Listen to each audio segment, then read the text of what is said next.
What happens when you or I don't have balance and don't have a balance between structure and creativity?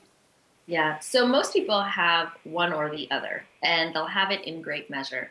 And when you have too much creativity, it feels great. It's really fun. It's super exhilarating. You're on the leading edge, but creativity without structure is chaos.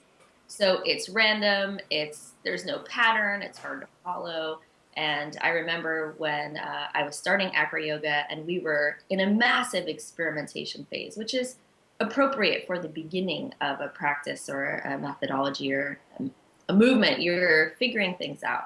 And we would do like a 2 or 3 hour workshop and we would throw the kitchen sink at these people. Like when I look back and I think about what we put these people through, I feel so bad for them because we just wanted to give them everything. And there was some general arc, but more or less it was just, let's see what happens when we have you do this or have you do that. And people were pretty responsive to it, but kind of exhausted at the end of the class, and they couldn't retain anything. It wasn't sticky. There was nothing, they were like, that was fun, but I have no idea what I just did for the past 3 hours. And I think that's an issue if you want to create a movement, if you want to create structure, if you want to create something that is sustainable and replicable and that spreads easily. Kind of number one thing is people have to be able to remember what it is you're sharing with them. So when you add the structure to it, you give it a form and you help it be easy to remember and easy to repeat and easy for people to assimilate and digest. So it means usually less is more. That means taking it down, doing less, and even within the format that you're sharing it, repeating multiple times so that people can remember it.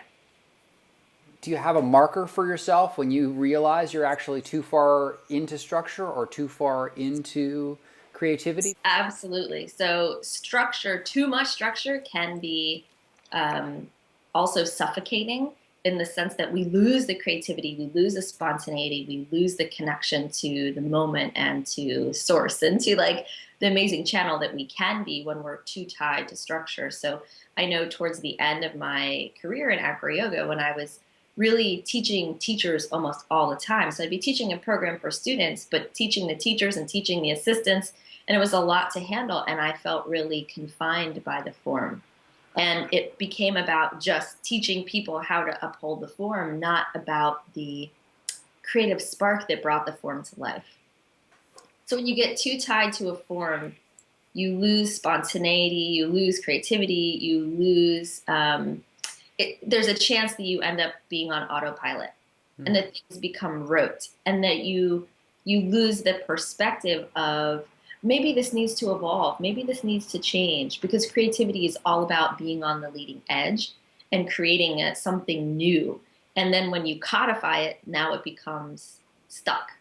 So you have to be able to always be willing to change your perception and look at it again with new eyes and say, this has worked really well up until now, but now what? And is it time to reinvent something that has worked well, but it needs to evolve too?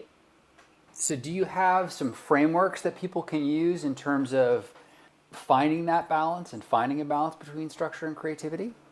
Yeah, it's a really, really good question. And I think most people have a sense that they tend to be on one side more than another. So I'd say if you're someone who tends to be a very structured person, you really like order and form, a really good thing is to force yourself to improvise. So if you're going to teach or you're going to lead a class or a workshop or give a talk, force yourself to go in without a plan and see what happens. For maybe not the whole thing, but for at least a portion of it, be like, you know what? I'm just going to see what happens. When you do that, you really create this trust with yourself and the trust of your intuition and the trust of the methodology that you're delivering has its own life and its own voice that's coming through you, and you don't have to control it. So forcing yourself to improvise and be on the edge of the unknown, or forcing yourself to do something totally differently than you've ever done it. It's like they say, instead of you go your way to work every day, go a totally new way. So it's about creating new patterns in your brain. If you're someone who tends to be super on the creative side, I would say one of the main things I work with people on is like focus. Again, the less is more. So it's like do one thing and do it really well and repeat it multiple times and see if you can get any kind of replicable system going. So it's step one, step two, step three, and make it really kindergarten style. People who love to be creative oftentimes feel confined by that kind of order, but they'll also find as they play with it that it creates um, just a lot more confidence in that their students, the people that are learning, are going to receive it and remember it and be able to replicate it so much more easily. So it's less is more, and when you go deep and narrow, you actually get a lot more depth.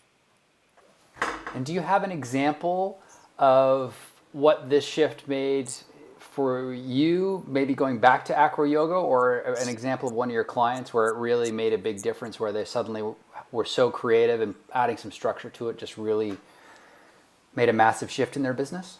Yeah, absolutely. So I'm working with a client right now, and she's amazingly, inspiringly creative, prolific. Like she's got 10 different brands going on within one brand, basically. And so when I started working with her, I was like, you know what?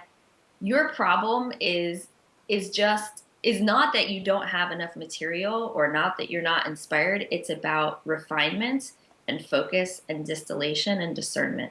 So we've been working together for a couple months, and that's been our main focus. So we basically, she had like a couple different umbrellas for the work that she does. She combines dance and expressive healing arts with yoga.